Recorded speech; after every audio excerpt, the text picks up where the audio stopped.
गांव की सड़क निर्माण से सहिया पंचायत के गांव की जनता खुश। भारत में सड़कें हाथों के श्रम से या यंत्रों से बनाई जाती है। देश में मजदूर बहुतायत से मिलते हैं, जिसके कारण शारीरिक श्रम का ही अधिकतर प्रयोग किया जाता है, विशेषकर जब योजनाएं तुरंत बनाई जाने वाली न हो। सड़क परिवहन छोटी एवं मध्यम दूरी तय करने का एक महत्वपूर्ण साधन है। यह विश्वसनीय और तेज तरीका है जो घर घर जाकर सेवाएं उपलब्ध करा सकता है। सड़कों की मरम्मत और निर्माण से ग्रामीण क्षेत्रों में लोगों की जिंदगी पर जबरदस्त प्रभाव पड़ता है। गया जिले के वजीरगंज प्रखंड अंतर्गत आने वाला एक पंचायत सहिया के एक गांव जो गया रेलवे स्टेशन से लगभग 20 किलोमीटर की दूरी पर बसा हुआ है, इस गांव में सड़क का निर्माण आजादी के समय से हुआ ही नहीं था। पंचायत में कई मुखिया जी आए और गए, लेकिन किसी ने भी इस पर ध्यान नहीं दिया। बरसात में यहाँ के लोग घुटने भर से ज्यादा पानी और कीचड़ में घुसकर आने जाने को मजबूर थे।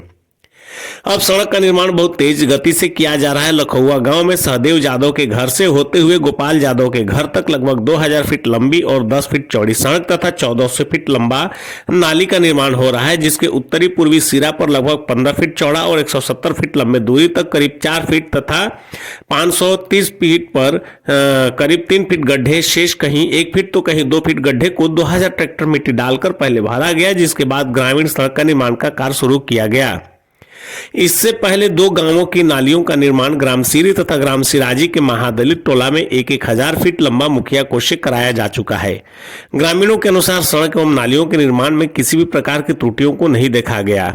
पंचायत के मुखिया मुरारी प्रसाद अपने फंड से इस सड़क का निर्माण करवा रहे हैं। इसके निर्माण होने से यहाँ की जनता काफी खुश है। मुखिया मुरारी जी की खास बात यह है कि वे अपने पंचायत के जनता के बीच में ही रहना पसंद करते हैं। वे किसी भी काम को शुरू करने से पहले ग्रामीणों के साथ ग्राम सभा की बैठक कर उनसे सुझाव मांगते हैं, तब जाकर किसी फैसले को लेते हैं।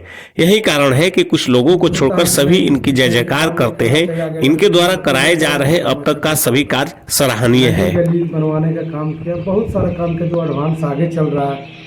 तो गली कहीं अपना पैसा से 1-2 गली बना दिया, सामुदायिक भवन 2 बना दिया हमने, और विशेष क्या काम चल रहा है। समस्या तो था ही, तो आप जान रहे, समस्या तो बहुत तरह की था कि हम लोग माने आने जाने में इतना दिक्कत होती थी यहाँ पे। लेकिन जब हमने संकल्प लिया कि चुनाव जीते या ना जीते इस रोड को बनाना है, तो हमने अपना मद से, यानी कोई सरकार जीत जाने पर पता चलता होगा कि सरकारी फंड से आपने बनाया, अभी तक तो अपना फंड से बनाया हमने। बाद में जो योजना चढ़ेगा नहीं चढ़ेगा वो तो बात की बात है। परेशानी तो बहुत हुई है। 20 साल पहले जो भी मुखिया बने थे उनको बताया हमने कि हम लोग के आने जाने का सुविधा नहीं है, कम से कम मिट्टी भरा दीजिए, ईट सोनिंग लगवा दीजिए। आज तक कोई कुछ नहीं किया। इसलिए हम जब आप वो कौन सा काम करना पसंद करेंगे जो अब तक आपसे पूर्व मुखिया ने नहीं कर पाया? हाँ, पूर्व मुखिया नहीं किया।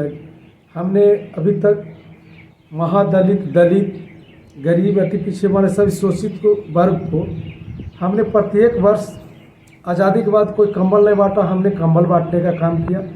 प्रत्येक वर्ष बांट रहा हूँ और बांटते रहूँगा। जो काम उन्होंने नहीं किया, जहाँ तक जो महादलित टोला में आज तक आज़ादी के बाद कीचड़ में गंदगी में रहता था, वहाँ पर मैंने नदी गली सबसे प्राथमिकता पहले देकर बनवाने का काम किया। जो कबीर अंत्येष्टि का पैसा आता है उसमें लोग बोलता है कि सर आपके पास पैसा 3000 रुपये दिया जाएगा, लेकिन आज तक हमने कबीर अंत्येष्टि वाला के एक पैसा लिया नहीं। और सभी गरीबों को आवास योजना पर आपने क्या अभी तक किया है? आवास योजना पर हमने गरीब या अमीर हो सबको देखते हुए उसी ढंग से हमने जो प्रधानमंत्री आवास योजना है उसमें काम किया। और वैसे लोगों का जो 2 तल्ला मकान बना हुआ है, 3 तल्ला मकान, उसको जो कटने लायक था उसका कुछ हमने काटा। और गरीब के बीच हमने कहा कि यदि ये कॉलोनी कट के अगर गरीब का होता है, लेकिन वैसा प्रावधान नहीं, कहीं अगले बार जुटेगा।